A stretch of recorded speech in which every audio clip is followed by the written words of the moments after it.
The third technique of the process integration practice is search technology for KCS. Because searching is an integral part of the KCS solve loop, it's important to provide technology that allows users and customers to search the knowledge base effectively. Rightly or wrongly, users often blame their search technology for the difficulty they have finding relevant content. If users aren't confident of the search results provided to them by the search technology, they'll be less likely to seek to understand what we collectively know, less likely to review and improve content while using it, and more likely to capture duplicate knowledge. Search engines are designed to return relevant content on the basis of a query. Search engines will sort the list of documents that they return on the basis of how closely they calculate that each returned document matches the query. When search works well, the most relevant documents will be on the top of the list of results. In their simplest form, search engines look for the literal matches between words in the query and words in the document. Search engines can be made more sophisticated by configuring a variety of matching criteria. But sorting by relevance or ranking has proven to be very important. This is because users rarely look at more than the first several results, or at most, the first several pages of results. So documents that are ranked low are effectively excluded from search results. Relevance ranking can use many factors to assess the closeness of a match between a query and a document. For example, how many of the query terms appear in the document, how often those terms appear, how rare, meaningful, or unique those words are in the documents being searched, the proximity in which the words appear to each other, the location of the words. For example, words in the title are presumed to be more meaningful than words buried in the text. On this note, the consortium has proposed good practice may be to rank matches in the issue and environment sections higher than matches in the resolution or the cause section. This is because it is presumed that the user does not yet know the resolution or the cause. Other relevant ranking factors include the closeness of the match of concepts contained in the query terms and documents, so in other words, not just the words themselves. And finally, the presumed quality or reputation of the document based on link counts, ratings, age of the last view, and other similar factors. Though there are as many algorithms as there are vendors, search quality must be measured by the success users have navigating through the knowledge base. It's important to understand how the search engine works so trainers and coaches can advise all knowledge contributors and users on the best way of using search. For example, should we use many words or few? Should we use sentences and natural language or just keywords? How sensitive is the search to specific words, or are general concepts sufficient? Coaches must be prepared to model and provide feedback on technology-specific aspects of the search. Searching for support and searching on the web have some considerable differences. The nature of human languages, and especially English, makes search challenging in any domain.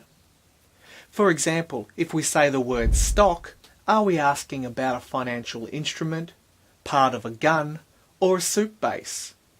And is running to the bank a common errand or a navigational error in a kayak? Humans unconsciously disambiguate competing meanings based on context, but context is hard to program into machines. Internet search engines like Google, Bing and Yahoo leverage the structure of the web itself and the behaviour of users to increase relevance.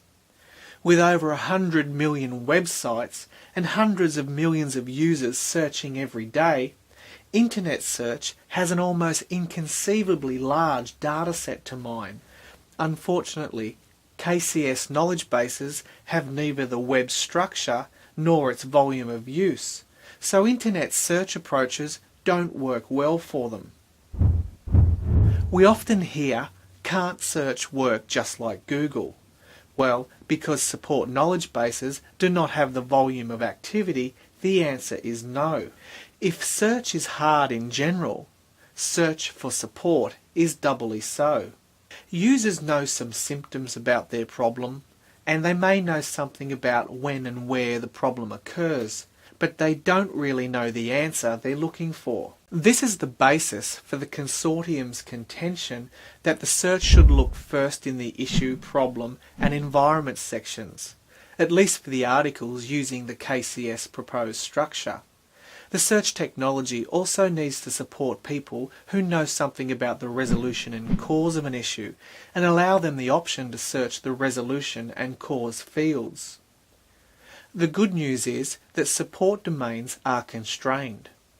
People will ask just about anything in an internet search, but in KCS knowledge bases, they're typically only asking about exceptions that occur with a defined set of products and services.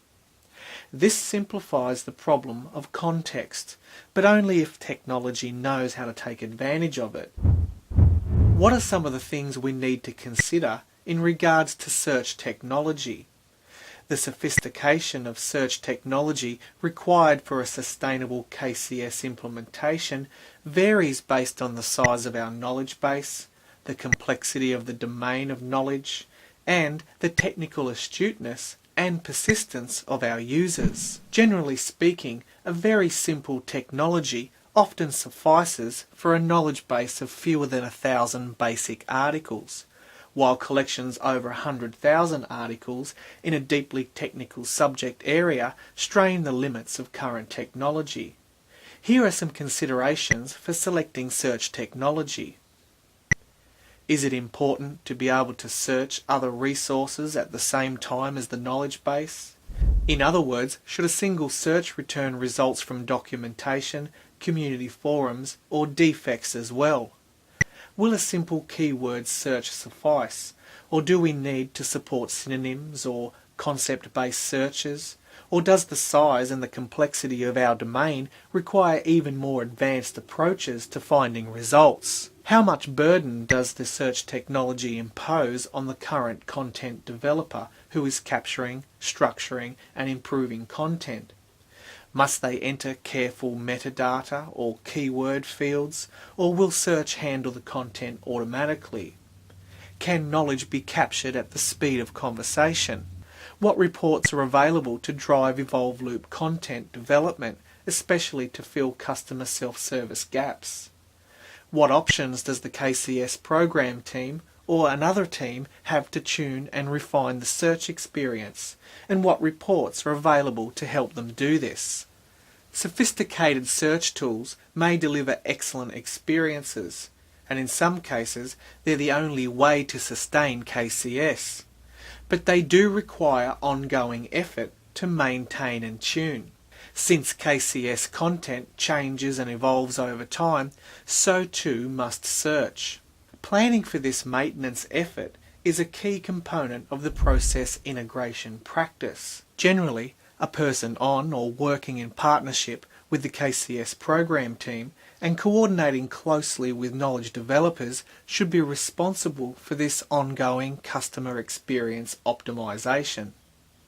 Failure to plan for this task can turn a smart search tool into a dumb one indeed. Planning should involve identifying search experience weaknesses, taking action to strengthen these weaknesses, and then evaluating the effectiveness of your actions. For a more detailed description of these actions, please refer to the KCS Practices Guide.